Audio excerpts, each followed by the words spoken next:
ما هو انت لو لسه ما جربتيش صينية الجلاش الجبارة دي بحشوة شهد الملكة التحفة دي، بجد يبقى انت فايتك كتير. قد ايه حلوة وجميلة وتنفعك في ايام رمضان الحلوة. يلا بينا نسمي الله ونصلي على الرسول عليه الصلاة والسلام ونبدأ في الوصفة بتاعتنا. أول حاجة معايا الشربات، وعبارة عن كوباية ونص من السكر قصاد كوباية من المية. هنرفعه على النار، أول ما يبدأ يغلي حط عليه عصير نص ليمونة، وبعد كده هنسيبه حوالي 4 دقايق يغلي على النار، ونسيبه بعد كده على جنب يبرد.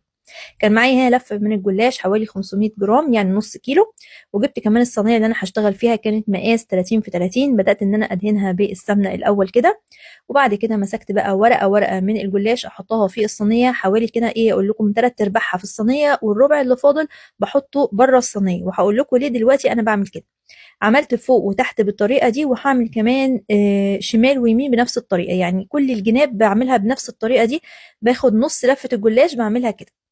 هنيجي بعد كده للحشوة بقى عبارة عن ايه. انا معايا هنا كوبايتين من الحليب، حطيت عليهم معلقتين كبار من السكر، ومعلقتين كبار من جوز الهند، ولو مش حابة استغني عنها مفيش مشكلة، وكمان معلقة كبيرة من الزبدة، ونقطتين من الفانيليا. هنبدأ نرفع الخليط ده كله على النار، ونسيبه بقى ايه نبدأ نقلب فيه لحد ما يغلي معايا. اول ما يبدأ يغلي هنزل بنص كوباية من دقيق السميد، وافضل اقلب فيه لحد ما يتقل معايا بالطريقة اللي انتوا شايفينها دي. شايفين تقل ازاي؟ بعد كده هنطفي النار ونحط بقى معلقتين من السوداني المجروش ومعلقتين من الزبيب، وهبدأ ان انا اخلطهم مع الحشوة كده. خلاص. نيجي بقى مباشرة على طول، لازم تحطيها وهي سخنة على طول عشان بتقفش جامد جدا الحشوة دي لان فيها سميد. هتبدأي بقى تحطيها كده فوق الجلاش بتاعك. تمام. ابدأي افردي فيها لحد ما تساوي السطح بتاعها. بعد كده بقى بالنسبة للجناب اللي احنا قلنا، انا قلت لكم هتطلعوها بره الصينية كده، هنبدأ بقى هنقفل على الحشوة كويس قوي. يبقى لها فايدة بقى ان هي بتقفل على الحشوة عشان ما تطلعش معايا بره بعد كده لما تيجي تستوي. طبعا بعد كده هنديها دهنة برضو بالسمنة كده.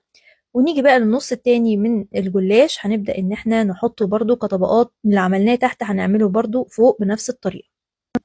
بعد ما نخلص بقى كل ورق الجلاش بالطريقة اللي انتوا شايفينها دي، اهم حاجة بقى ان انت تاخدي الورق اللي بره ده كله وتروحي جاية حاطاه من تحت زي ما انت شايفة كده. ابدأي تنيه لتحت، خدي بقى الجزء اللي تحت خالص كده وابدأي بقى ارفعيه. طبعا الحشوة بتبقى متماسكة شوية مش زي الحشوة العادية، فبتبقى سهلة معاكي ان انت ترفعي الورق اللي تحت وتحطي الورق ده لتحت كده. تمام. بعد ما خلصناها خلاص وسويناها كده الجناب بتاعتها وبقت تمام، هنبدأ ان احنا نقطع الصينية بتاعتنا. انا اخر ورقة في الجلاش مش بدهنها غير لما اقطعها الاول. ده اي تقطيعة بقى انت عايزاها قطعي. انا قطعتها بمربعات كده. بعد كده هبدأ ان انا ادهن بقى السطح بتاع الصينية بتاعتي كده بالسمنة. يعني اغطيها كلها بالسمنة اللي فاضلة دي. هندخلها على فرن سخن على درجة حرارة 180. هنشغل من تحت الأول، أول ما تحمر من تحت أشغل لها الشواية تاخد لون من ذهبي ذهبي من فوق كده زي ما انتم شايفين. طبعا أول ما تطلع من الفرن مباشرة على طول بسقيها بالشربات بيكون بارد معايا. وده كده شكلها قد إيه جميلة جدا، تحفة، والحشوة بجد تحفتين.